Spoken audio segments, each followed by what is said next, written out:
तो हमारी आज की कहानी की शुरुआत होकर हमें एक छोटे से गांव को दिखाया जाता है, जहां पर हम देख पाते हैं कि एक दुष्यंत सिंह नाम का ठाकुर राज करता था। लेकिन आजकल उसके पास पैसों की काफी ज्यादा कमी चल रही थी और बात यहाँ तक आ गई थी कि वो आजकल डीजल भी डलवा नहीं पा रहा था। और हम देख पाते कि उसके खास दो नौकर थे जिनके साथ वो हमेशा रहता था। लेकिन हम जान पाते हैं ठाकुर को एक बहुत ही बुरी आदत थी, यहाँ तक कि उसे गांव की जो भी औरत पसंद आ जाती वो शाम को उसके हवेली पर चाहिए।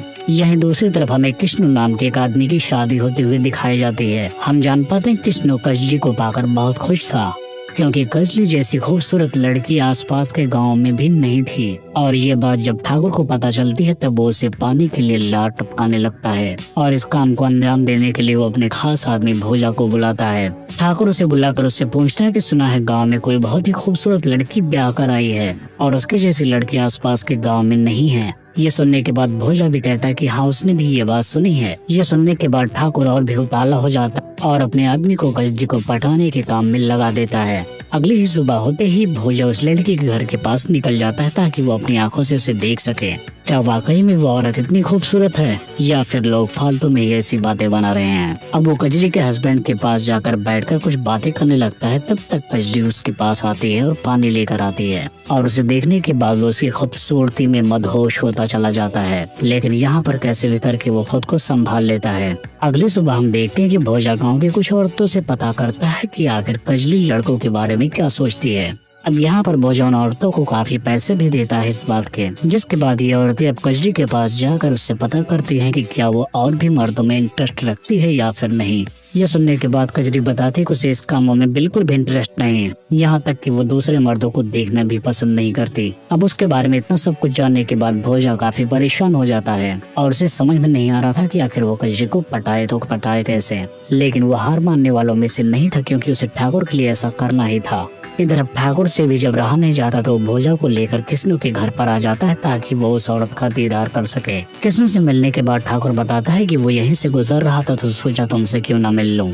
अब ये सुनने के बाद कृष्ण ठाकुर की खातिरदारी करने लग जाता है और वहीं थोड़ी देर बाद जब कजली आ जाती है तो ठाकुर उसे देखता ही रह जाता है। अब कजली को देखने के बाद उससे रहा नहीं जाता और वो जल्द से जल्द उसे अपना बनाना चाहता था। इसी वजह से वो कृष्ण को काम देने के बहाने कहीं और भेज देता है। अब उसके काम पर चले जाने के बाद ठाकुर और भोजा कजली के घर पर चले आते हैं और उससे मीठी मीठी फिसलू बातें करने लगते हैं, जिसके बाद ठाकुर अब कजली से डबल मीनिंग बातें करने लगता है और फिर कजली से रहा नहीं जाता तो उन्हें वहाँ से जाने को बोलकर खुद अंदर चली जाती है। अब उसके मुंह से ऐसा सुनने के बाद ठाकुर और भोजा को अपने घर वापस लौटना ही पड़ जाता है। वहीं अब रात में कजली जब कृष्ण को अपने पास देखती है तो उसे बताते हैं कि ठाकुर की उसकी बुरी नीयत है। और जब ये बात कृष्ण को पता चलता है तो कृष्ण भी ठाकुर को अब सबक सिखाने की सोच लेता है। अब वो गुस्से में आकर ठाकुर को मारने के लिए जाता है, लेकिन ठाकुर रास्ते में से रुकाकर मार डालता है। लेकिन हमें पता चलता है कि यह सब कुछ सच नहीं है, बल्कि कजली एक भयानक सपना देख रही होती है। अब यहाँ पर कजली ये सोच रही थी कि अगर उसने ठाकुर को ये बात बताई तो ठाकुर उसे सच में मार डालेगा। इसी वजह से अब सारी बातें कजली कृष्ण से छुपा लेती है। और फिर अगली सुबह जब कृष्ण घर पर नहीं होता तो ठाकुर भोजा के साथ आकर कजली को छेड़ने लगता है। ठाकुर जब उसे पीछे से बुरी तरीके से पकड़ता है तो कजली उसे धक्का देती है जोर का, जिसकी वजह से ठाकुर गिर जाता है। अब ठाकुर की जब इतनी बेइज्जती हो जाती है तो वो अपने नौकर भोजा को बोलता है कि इसे तो सबक सिखाना ही पड़ेगा। लेकिन इस वक्त भोजा ठाकुर को समझाता है कि अभी यहाँ से निकलने में ही भलाई है। अगर कोई गांव वाला आकर ये सब कुछ देखेगा तो सारे गांव को ये बात बताएगा। ये सब सोचने के बाद ठाकुर वहाँ से दबे पांव चला जाता है और कजली इस बात का मजे उड़ाने लगती है। इसी बीच हम देखते हैं कृष्ण वापस लौट आता है। तब वो उसे भी एक हिस्सा सुनाते हैं कि उसने ठाकुर के कैसे छक्के छुड़ाए। लेकिन यहाँ पर कृष्ण खुश होने के बजाय कजली पर ही गुस्सा होने लगता है। वो बोलता है कि ठाकुर उसके अन्नदाता है और उसे ऐसा नहीं करना चाहिए था। तब कजली पूछती है कि वही अन्नदाता अगर उसकी पत्नी के साथ छेड़छाड़ करता तो फिर क्या करता वो। अब कृष्ण उसकी बातों को इग्नोर करके दूसरी बातें करने लग जाता है। अगली सुबह हम देखते हैं कजली जब खेत के काम से लौट रही होती है तो उसे वहाँ पर एक पुतला दिखाया जाता है और उसे देखने के बाद उसे उसमें कृष्ण नजर आता है। यानी अब कृष्ण उसके लिए एक पुतले के समान हो चुका है, क्योंकि उसकी नजर में वो किसी काम का नहीं बचा था। कुछ आगे बढ़ने के बाद वो एक सांप को देखती है जो अपना केचुल छोड़ रहा होता है। उसे देखने के बाद कजली सोचती है कि काश वो भी अपनी भारी शरीर छोड़कर कहीं और जा सकती। यार अब कजली का मन यहाँ से उब चुका था। इधर हम भोजा को देखते हैं जो अकेले बैठकर ये सोच रहा था कि वो ठाकुर के लिए अपना सब कुछ न्यौछावर करता है। उसके आगे पीछे उसके कुत्ते की तरह दौड़ता रहता है, लेकिन ठाकुर को इस बात की कदर नहीं। और यही सब सोचने के बाद वो कजली को अपने लिए फंसाने की सोचने लगता है। और हम कुछ टाइम बाद देखते हैं कि भोजा किस्नू के घर जाकर उसकी गाय की डिलीवरी करवाता है, क्योंकि उसके अलावा ये काम उसके गाँव में किसी और को नहीं आता था।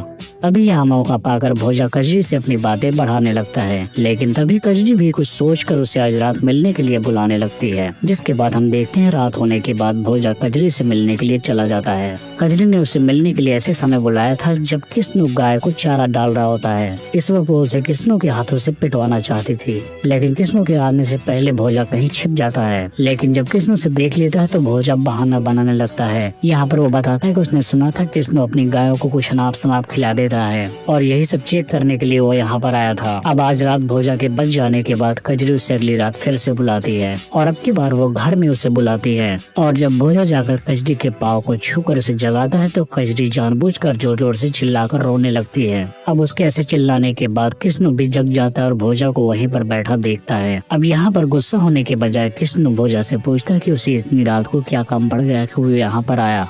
और ये सुनने के बाद भोजा फिर से उसे एक बहाना बनाकर यहाँ से निकल जाता है। और अब भोजा को अच्छे से समझ में आ गया था कि कजरी उसकी धुलाई करवाना चाहती है, और इसी वजह से उसे बार बार बुलाकर फंसाना चाहती है। लेकिन सुबह होने के बाद कजरी को भोजा का रखा हुआ एक गुलाब का फूल मिलता है, जिसे देखने के बाद कजरी कुछ सोचने लगती है। वो सोचते एक तरफ उसका नकारा हस्बैंड है, दूसरी तरफ उसका एक प्रेमी है जो उसके लिए किसी भी हद तक जाने को तैयार है। अब इतना सब कुछ सोचने के बाद वो भोजा के साथ रहने का डिसाइड कर लेती है। अब वो रात में ही भोजा के घर पे पहुंच जाती है, जहां पर वो भोजा को जगाने लगती है। तब उसे पता चलता है कि उसके घर के अंदर भोजा के साथ कोई लड़की भी है। यहाँ पर वो उस लड़की को बता रहा था कि कजरी बहुत ही अच्छी लड़की है।